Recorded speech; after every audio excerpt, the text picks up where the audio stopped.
music in the film is just incredible, you know, from start to finish. It was fun because in movies, you know, really early on, music was in my movies, you know, Risky Business, Bob Seger. You know, the pinnacle at that time was Top Gun, but then even Cocktail later, or Rain Man, how we used music in movies, it really had changed at that point. So we had great albums, great, you know, albums for movies. Excuse me. What we did, which was different, we didn't what we call jukebox a movie, which means you buy a song from an artist who was the 13th song on his album and never made the album, and you just throw it in the film. We made composers come and actually see the sequence and write something for the sequence. We were very lucky to get Kenny Loggins. He did a couple of songs for us.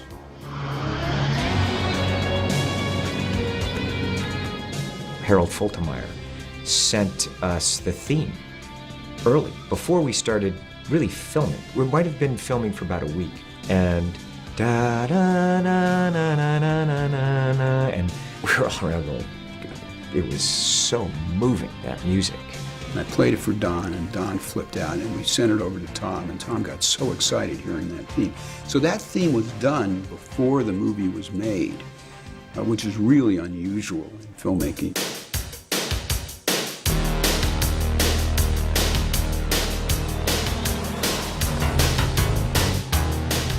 I'd rode dirt bikes since I was a kid, but that was the first time I'd ridden a super bike, you know, and at that time that was a Ninja. That was a lot of bike, and it was a lot of fun. You know, we're rolling on film, and we'd go back, and, you know, I'd be like, okay, at the end, and then on the highways, I would just, you know, lean down across the tank and just, you know, go back. I had no helmet. I'm not wearing any pads. And I get on the bike, and I just want to go fast. Lieutenant! They were always like trying to get me off the bike and put me in a car to drive back. I was like, so like, I can't hear you, you know, and I go and just take off. And they're like, okay, they, you know, they're like, got used to it. So one day I go, I remember it was a Friday night, and we did the shot in the street, and I just hammered down the highway to base camp. All of a sudden I realized I was going a little too hot going into the parking lot. No one else was there because the whole crew was filming on the street, and I'll never forget, like, I was like, oh, here comes a gravel. And I hit that gravel, and I'm like, oh man, I'm going down. The bike's gonna go down. So the bike came out from under me, and I'm spinning around, dust is going, and gravel's going, and the bike's just like, and I was like going so fast, like when I stopped, it was like it pulled me back up on my feet. I was standing there in the parking lot, you know, the gravel, I was like, holy shit, you know, and of course I'm waiting for the dust to set. I'm looking like, who saw? You know what I mean? Who saw? One of the Teamster captains there, he's a buddy of mine. I looked at him, he was there like, he was pale. He thought he'd just seen me get killed, you know? This didn't happen, right? And he was like, it didn't happen. Tom wanted to have everything as authentic as possible, and we were all for it. We wanted it the same way. Of course, insurance policies and things like that, the studio wasn't really happy about putting actors in real airplanes. We wanted to make sure that they had the realism, our actors. And so we took them down to Miramar. They would sit in the simulators. We made them weightless. We did all kinds of very interesting things with them. You know, the dunk tank and the hyperbolic chamber. 1, 2, 3, eject! Okay, if you're all right, give me a thumbs up. That was great. I went through all of the training for ejector seat training. And I still, on my logbook as a pilot, I have the ejector seat training. And I always look at it, it's like there's my checkout from Top Gun, 1985.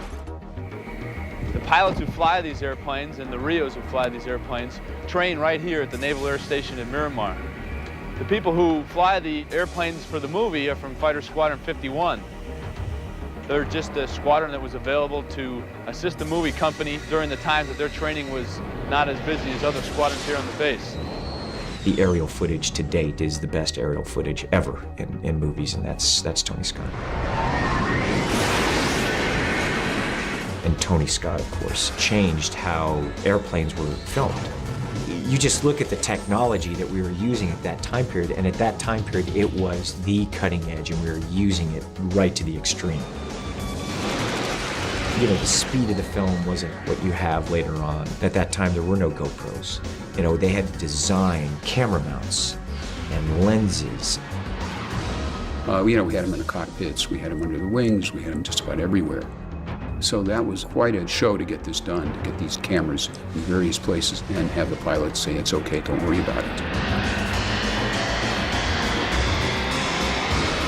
We shot my flights, and I did 3 flights in one day. I remember I ate a huge breakfast, in the morning, which you should. I remember my pilot's name was Bozo, okay? The sequence we're going to pick up is from the deck into a really high-performance, full Zone 5 sustained nose-high vertical climb.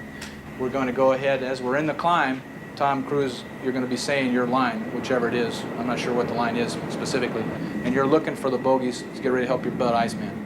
At this time, we only had 5 minutes of film, and we had to be very careful. And Tony set the angle, and we're trying to set it up so that when the camera's going past, it's like Tony was directing me, so make sure your camera's here, you're looking, and then look back to the camera so I get my cut. They gave me a plastic bag, so I had the plastic bag right here, so that I could pull up, if I needed to hurl, pull up, hurl, and then tie it up. It was a badge of honor, you know what I mean? I'm in the cockpit. There's a lot of glass there.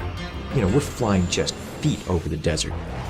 We're doing heavy maneuvers, and sweat is pouring off my face. And, I've got to push the button, let it roll, and then cut the film. Do we get the shot? I don't know. Let's do it again. And we're pulling heavy G's, and suddenly I'm like, man, I'm just going to quickly hurl, get that done, then we'll get the shot. I don't want Bozo to see that I'm hurling, you know what I mean? So I just go like this, filling the bag. Suddenly, he pulls up hard. Like, as I'm hurling, my head gets, my spine, it lengthens out, and my helmet and my head is on the floor by my feet. Okay, I'm looking underneath my seat. I'm trying to find the push to talk. I'm going, I'm like, I was choking to death. I'm like, and he's just like, finally he levels off. Did you look in the mirror? Did you see that you couldn't see me? And I'm trying to, the whole time I'm trying to talk to you. He goes, oh man, yeah, I thought I heard you trying to say something. He goes, man, they don't call me Bozo for nothing. I was like,